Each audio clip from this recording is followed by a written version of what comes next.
never get to see firsthand how things really work inside California's state capitol, where a one-party Democratic supermajority has a lot of power and makes a lot of decisions behind closed doors.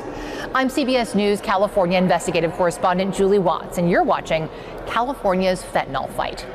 One of the hardest fought political battles in 2024 happened inside these walls between a group of grieving parents who lost their kids to fentanyl and a handful of powerful politicians who were opposed to increasing criminal penalties. With the help of new artificial intelligence from our partners at CalMatters, this year-long investigation provides an unprecedented look at how your state government really works when you're not paying attention. You ready? Me too. Taught himself how to play piano.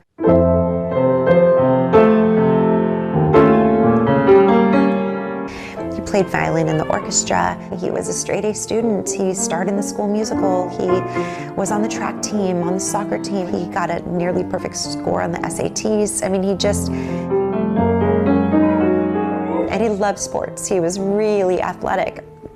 That was another reason I really thought that he wouldn't be interested in trying any kinds of substances. He and his buddy decided to try what they thought was Percocet, and that's when Chris found him at his desk. 3 weeks before he died at that desk, I was with him at that desk finalizing his applications for the UCs. Laura Didier now treasures her son's college acceptance letters Zach never got to see. Zach deserves to know where he would have gotten in. Zach died 2 days after Christmas 2020, before many people had even heard of counterfeit pills or fentanyl. Within a year, fentanyl would be blamed for 1 in 5 deaths of young people in California. She died from an apparent fentanyl overdose in the bathroom at a Hollywood high school. He died after someone sold him a fake prescription drug pill on Snapchat. Today, the DEA reports 7 out of every 10 pills seized are laced with a cheap, powerful synthetic opioid, hidden in recreational drugs and counterfeit prescriptions ranging from cocaine to painkillers to ADHD medication. I cried all 3 times I told that story yesterday. Laura Newsom's son Spencer also died in 2020. He was set to go to the fire academy. Spencer's death is now a cold case fentanyl murder investigation.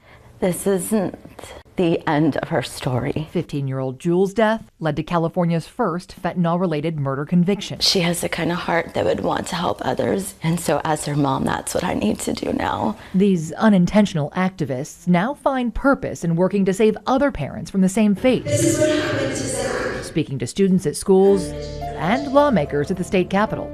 But the more they learn about state government, This legislative process can be kind of overwhelming to navigate and mystifying. the more secretive it seems. But this really gives you this roadmap. Enter Digital Democracy, a new website and AI search tool from the nonpartisan nonprofit newsroom CalMatters. The website is connected to a database run by Cal Poly that includes every bill introduced, every vote cast, every word spoken by every lawmaker, lobbyist, and advocate, created to help everyday people like you and these moms find out what's really happening inside these walls. I'm intrigued and I'm also appalled by what I've learned. For instance, a simple search for Laura Didier's name reveals every hearing she's ever been to. There are no words. Including this one. I was shocked. Look closely, here in white is the powerful Senate Public Safety Chair, Bay Area Senator Aisha Wahab. Madam Chair, thank you for your time. My name is Laura Didier. You can see her reflection here as Laura chokes back tears. Killed him in his bedroom. And here, moments later, Senator Wahab gets up and walks out while Laura describes the most painful moment of her life. The expressions behind her speak volumes. I just thought, if my son doesn't deserve 2 minutes of your time when you were elected to be here. Speakers are only allowed 2 minutes. Certainly when a grieving mother has 40 seconds left to speak, that's not the best time to make your exit. I mean, how callous. Senator Wahab's staff wouldn't tell us why she walked out and declined our multiple interview requests.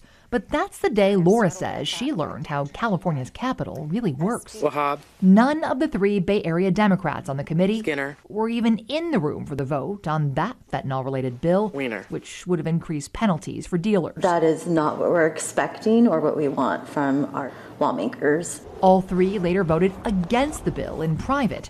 something Digital Democracy also revealed. A democracy is about this happening in public. CalMatters' Dave Lesher explains, especially in California's supermajority, where Democrats control the Assembly, Senate, and the governor's office. Not everybody likes transparency. Lawmakers make many policy decisions behind closed doors. Transparency means accountability. These public hearings, no matter how passionate the testimony, are often more of a technicality than an opportunity for the public to actually influence policy. I'm hoping they start showing up to do their jobs. But by making it easier for the public to see things like this with a simple search, I think they're going to be worried.